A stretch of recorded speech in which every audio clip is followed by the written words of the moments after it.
PTI और खाफ league में खलिश, वजीर आला पंजाब कप्तान की तकरीर से नाराज, खुलकर इजहार कर दिया। परवेज इलाही कहते हैं जनरल बाजवा के खिलाफ गुफ्तगू बहुत बुरी लगी, बाजवा हमारे मोहसिन, पीटीआई के मुखालिफ नहीं। इमरान खान ने कहा असम्बली तोड़ो, हमने हामी भर ली।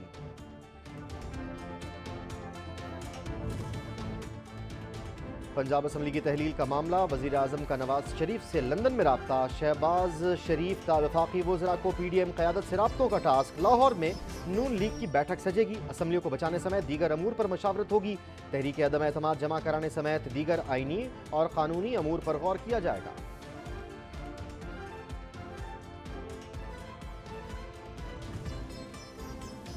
इमरान खान जानते हैं अवाम में उनकी मकबूलियत कम हो रही है। ये शख्स कहता था खुदकुशी कर लूंगा मगर कर्जे नहीं लूंगा। इस शख्स ने अपने जहन में आर्मी चीफ की तैनाती बिठाई हुई थी। वजीर दिफा ख्वाजा आसिफ की चेयरमैन पीटीआई इमरान खान पर तनकीद।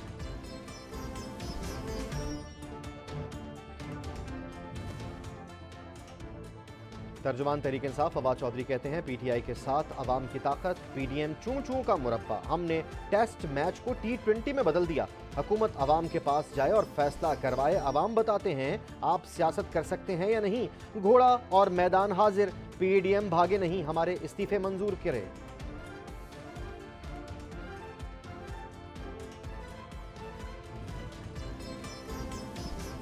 और लीगी रहनुमा एहसन इकबाल ने बड़ा दावा कर दिया, कहा इमरान नियाजी नारोबाल से इलेक्शन लड़े, उनकी जमानत जब्त हो जाएगी।